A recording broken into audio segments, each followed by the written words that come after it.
Hi, and thanks for listening to Loqpod. I'm Katy Ringsdore, and today I'm joined by Hugo Mitchell-Heggs. Hugo used to be a submariner. He also does a lot of work within the mental health space and has rowed the Atlantic and is planning to do it again. Hi, Katy. I'm Hugo. I'm a Royal Navy submariner. I joined 11 years ago as a nuclear engineer, and then a few years ago, after years of deploying and going out into some of the most kind of extreme environments on the planet with my team, we decided to take this ocean rowing challenge on, and it's been a few years since the first one, and we're looking to do it again next year.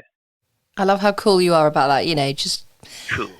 So relaxed. Nuclear submariner, nothing. I mean, what is life like? How can you describe to somebody that knows nothing about submarines or the Navy what life is like below the ocean? It's nothing like the new BBC drama Vigil. It's which I think was mostly filmed on Doctor Who sets. Makes our world look very dark and gloomy. No, it's probably very similar to being on a very confined warship, that kind of environment on board, and it's there's no wasted space. Everything's got a purpose on board, so you as the crew very much fit in around all the machinery and everything that you need to not just kind of survive, but drive the submarine and operate it, and all the kit that keeps you alive.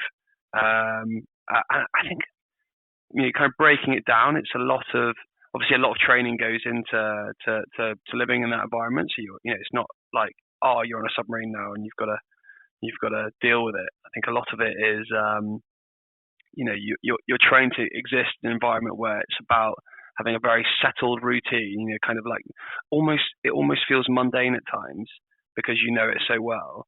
And then if something happens, an incident happens, you're trained to immediately, everyone goes into autopilot, immediately respond to it, kind of quick actions, your drills, all that kind of stuff, deal with the incident, and then somehow find a way of mellowing back into the routine after. That's kind of the environment, really. It's one of two extremes, really. It's kind of plodding along and getting on with it, and then response to something crazy, and then dealing with it. Yeah.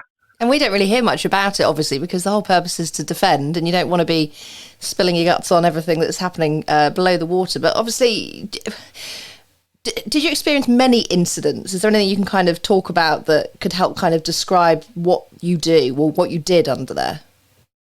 Not like the whole thing is that we do look after our equipment well. So nothing to everything. Everything's got, every machine has got a life to it, and things do happen. So it could be, and I think as long as you know how to deal with it, it doesn't tend to be too stressful scenario, too stressful a situation to be in. You can respond to it quite well. Not really, not on a day-to-day basis. A few. I think the movies tend to dramatize it a little bit, but I think it's all about preventing. I think we very much have a culture of prevent bad things from happening. So, we have 150 people on board, and 2/3 of those are technicians and engineers who are constantly monitoring equipment, and you can kind of deal with. It's all about understanding what the kit's doing before it breaks, so that you can prevent the bad thing from happening. Obviously, things do happen and get away from us because we're only human, and stuff happens, but then there's kind of drills and stuff in place to make sure that all happens. Sorry, this is like really unentertaining. This is like a very it's not. It's fascinating. Life beneath the waves. It's fascinating because I've literally I've never met a submariner before. So this is, I love it. So how long are you down there for? A period of time? So obviously you're not down there for like a year at a time. What's the kind of on-off period? It really varies. We've got two types of submarines. We've got a hunter-killer attack submarine, which are very much designed. They're the pointy end of the stick. They're there to deter other hostile forces and ships and submarines, and they've got various other capabilities that they can do that are quite cool and sneaky. And then we've got our nuclear deterrent boats, which have, which carry obviously, our last resort.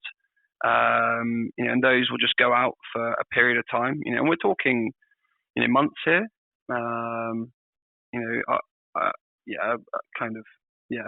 Can be over 100 days.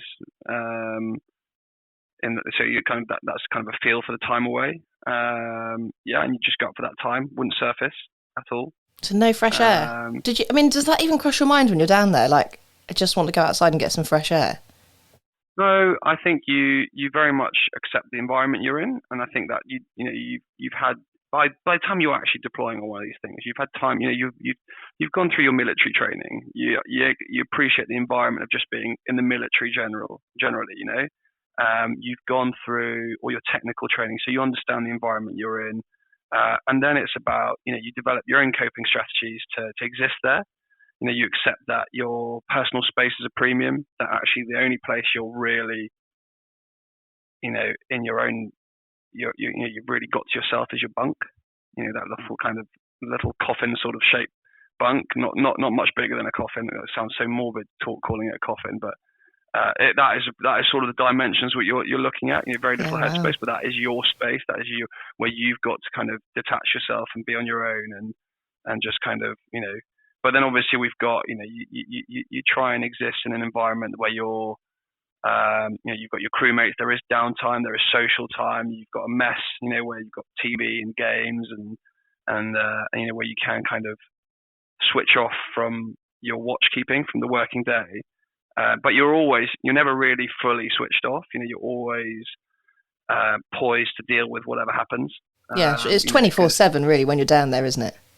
Oh, completely. If a fire were to break out, you don't wait for the firefighting people to come and turn up. There's everyone, all 150 of us have a role to play in any emergency scenario. If you're the chef, your priority isn't cutting carrots and tonight's dinner. It's you're immediately a first aider. You've got everyone's got a secondary role immediately. It's and they will go and close up in that environment, and I think that's really cool actually, is that we've all got that secondary kind of instinctive thing that we know that we've got to be available for at a moment's notice. But when you're back home though, how do you kind of adapt to that then? Because are you not just like sleeping in your bed when you're back at home and you're like on guard all the time? Like, how do you psychologically switch your brain? It does take time, and we do. I think we're starting to understand. I think this is something that's very new across the armed forces generally, is appreciating mental health, and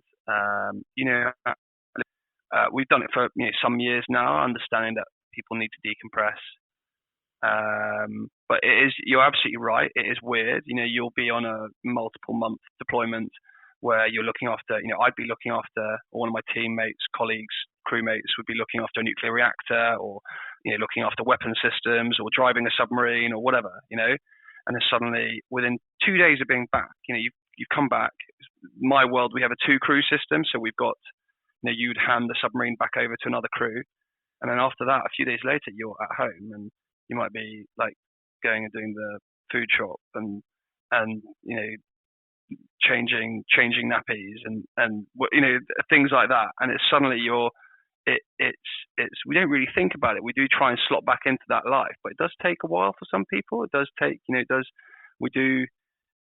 is a bit weird. I think for me, the thing I find the strangest is sleeping in a quiet, in a completely silenced room. I actually have got to the point where I need to put a fan on to help me fall asleep, because you've always got a fan running on a submarine or a ship. Actually, you've always got a fan. You've got this air conditioning system running, and to me, the sound of the fan going off means that there's an emergency, which could be a fire, it could be an oil burst, it could be something. So my instinct, if I hear the fans go off, for me that's instinct to just wake up, because I know that a couple of seconds later the general alarm will probably go off. So yeah, that's that's one that's kind of weird getting back to at home. I is bet. sleeping in complete silence. Yeah, I can't do it. I hate it.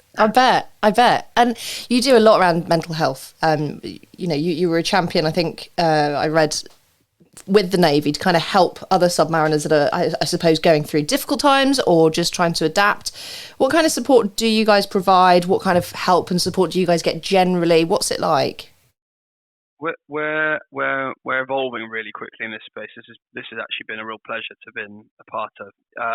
I think a few years ago, I took a real interest in it. Having seen some of my own team face challenges, and it's just it's everyday challenges. We've got 3 generations of people in the Navy, and we all have everything that everyone else goes through: domestic and illness, and and stress at work, and all those kind of things. And actually, having a breadth of perspective as to how we can provide access to support. And I think actually where we're really lucky is there is loads of support, but it's about cohering it. It's about understanding who does what and where. And I think that's something where a little bit, there's so much out there at the moment, isn't there? Where as a country, very lucky. I think there is a lot of support out there, but it's how it's signposted, how to make it available, and actually destigmatizing people actually trying to access it, particularly men. I work in a very male-dominated industry, and it's something that we are really poor at, is men being vulnerable, being open with their feelings, turning to people for support. It's the biggest male killer, isn't it? Suicide in across whatever age group, especially in high stress jobs, in which ours is. So I took a real passion in that topic, and a lot of it's been about cohering support and trying to get identify where the gaps are. Where are we lacking? Where are we lacking? And what can we do about it? But actually, one of the things and I suppose this is the link with the rowing, is one of the things I've been really really see the value in is it's about that preventative maintenance. We do that with machinery. And you'd have done this when you did your clipper. You'll see that it's about maintaining things to prevent them from breaking. And we do it with our physical health, don't we? We're so driven to be physically, in good shape, and there's pressure to look a certain way, and we're encouraged to have diets that are all these fancy diets to enhance our health, don't we? And it's absolutely, but we don't do it mentally. And it's all about preventive stuff. Yeah, exactly. And I think that's, talk about fitness. I think mental fitness is this brilliant area. We did a whole load of stuff with some academics around mindfulness and and how to enhance like one's mental fitness.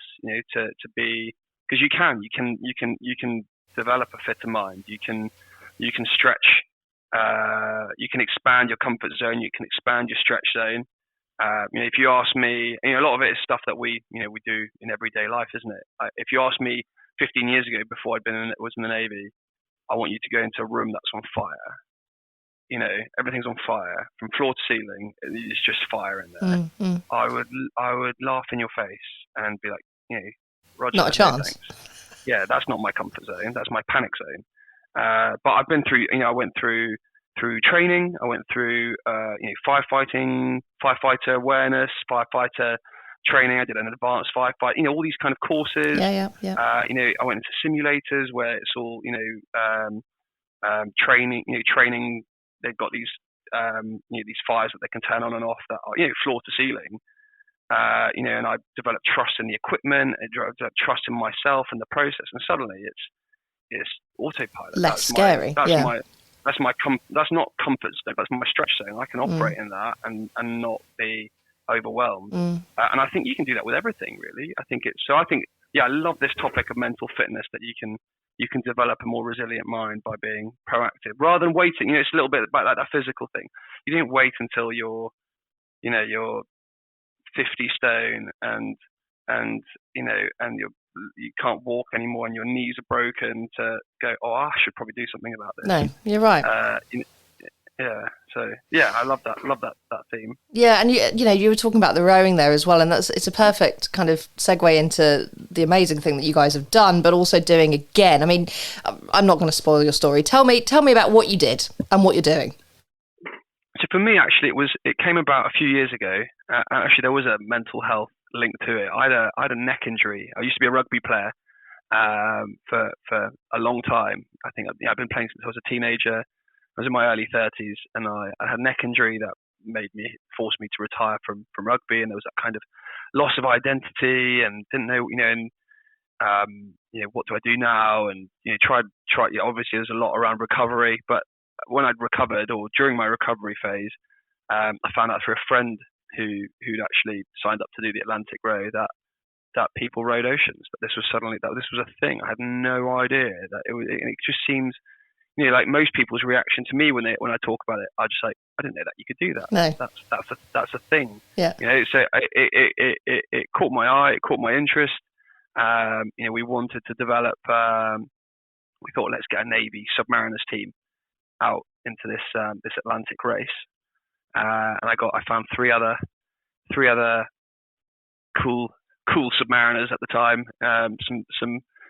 Some characters that I knew through sport, through work, and we put this campaign together, HMS Oardacious, over about 18 months. We prepared and got a campaign together, and then December 2019 into January 2020 we embarked on this Atlantic crossing, leaving from the Canary Islands to Antigua, 3,000 miles, 4,800 kilometers.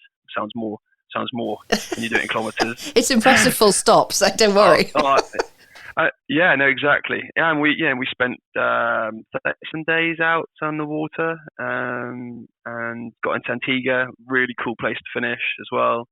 And it was just but main reason we're doing it again is it just unlocked potential in us that we never knew was there. Yeah, sure. Not just the row. I think the row is actually the tip of the iceberg. That where you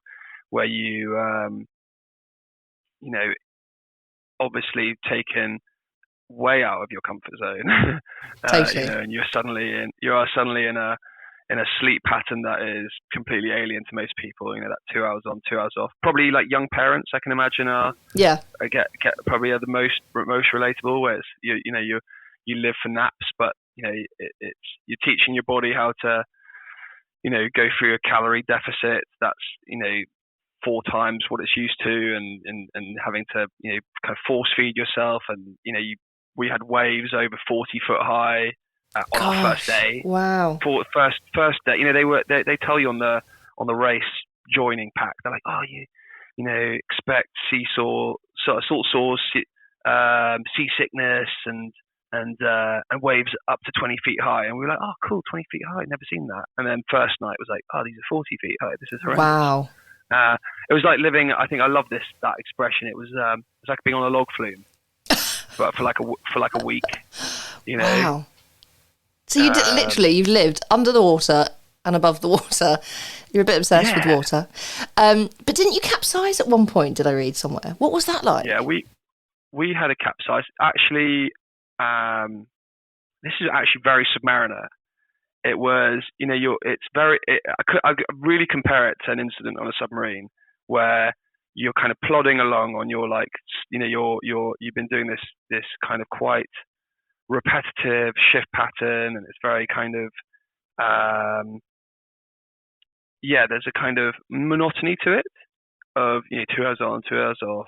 You're either rowing or eating or sleeping or cleaning yourself or fixing something. Very kind of, and then suddenly something very, very quite extreme, potentially life-threatening happens, and you've got to go through your drills. And you practiced it. We practiced it. We'd been we went down to the kinetic ocean basin, got a crane, and flipped the boat a few times with us in it, just to kind of know what we would do and who would be where and how the boat would behave and so on. For me, I was in the cabin. I was fast asleep in the back cabin. And I just remember being flipped upside down, a load of stuff falling on me, 20 odd, 30 odd litres of water flooding in through the cabin air hatch. that we had. The air vent that you have there that I should have probably shut really. But it was I knew in that moment that we were kind of very briefly upside, and only a couple seconds, I knew that. So you weren't just upside down. It was literally like a flip, was it? No, it was starting. Yeah, the boat's got enough buoyancy in it to start turning. Like one of our oars had to snap because of the force of being, flipped. We were going down this enormous wave at the time, but it happened so suddenly, and the guys on deck one of them got spat out into the sea. One of them managed to stay on deck, but was kind of knocked around. I think there was a chipped tooth between them. And when you're in the cabins, you know that all you want to do is get out on deck and help and make sure that everyone's okay. But you know that that's going to make things worse. So you've got a role to play, a little bit like I talked about the chef on the submarine, who, his job isn't to go and run towards the fire to put it out. His job is to go and set up as the first aider, waiting for someone. Everyone's got a part to play in that scenario, and we knew in the cabin that the two guys on deck had a part to play. That they would, the guy on deck would fish the guy out of the sea because you're lifelined to the boat at all times. They would, get the boat back on course, and then we'd be safe again. And then once we're safe, then you can start doing your damage assessment. And so it was actually like, there was almost like an excitement to it for us. It was like, we survived, it's not even survived. We got through it. We did well. The drills all happened well. Let's kind of do our damage recovery and, get the water out the cabins and work out what we've lost. Because obviously when you capsize, we didn't lose much. The only thing that went overboard was that we lost one of our buckets. So one of our toilets. Oh, lovely. And my trainers, which was really annoying because I had to row. No, I rowed barefoot and I shared a pair of trainers with one of my crewmates, and I was a bit minging. But, yeah. But when you're living in such close quarters like that, it doesn't really matter, I suppose. Oh yeah, like a bit of sharing. Sharing is caring. Exactly. Yeah. And so the next race, obviously you've done it before now. So are you feeling any different with the pre-prep this time? Because obviously you'll be in training physically and, with like nutrition and all of that, and mentally you'll be preparing yourself. So how's the kind of the prep differ this time now that you know what to expect? So it's so different. I think a lot of our prep is around. I think we'll do a lot more in the teamwork, culture space to get that environment absolutely right. We had a really good team, but there's always things that you could do better. Around showing vulnerability and compassion and things like that. I think because it's hard. There's no getting around that. I think physically. Last time we were so focused on being big and strong and, big rowing kind of speeds and all that kind of stuff. And actually that probably less of that and more in the mobility space, because, you can be as big and strong as you want and row a 2K as fast as you like. But, you need to be able to repeat that performance on day 30, the same performance on day 30 as day one. So actually probably a lot more on mobility and yoga and, kind of, range of motion, so that that you're not seizing up when you're a bit cold and tired, and you can especially, again, this is back to the curse of a lot of men. We're all rigid, we're all rigid and focus too much on lifting weights and getting, but that's so relevant when you're just trying to like keep ticking on and keep going.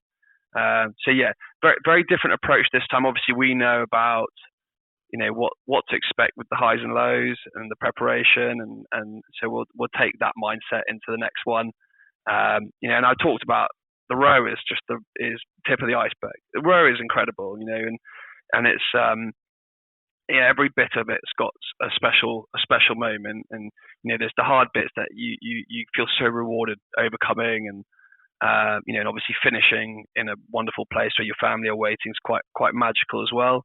But actually, like, all the stuff we do before and after is really cool. When you're working with going and talking at schools and sea cadets and scout groups and going and working and doing STEM events and working with sponsors. For some of my guys, they don't get that they don't get that interaction outside of their day job. And actually, it's quite special for them to grow in a different way. That's it, and so inspire that's really others as well. Oh, massively! I think we normalise our line of work. I talk about, as I said a second ago, it's like you don't want to hear about life on a submarine. It's boring, but that's boring to me. It's not boring.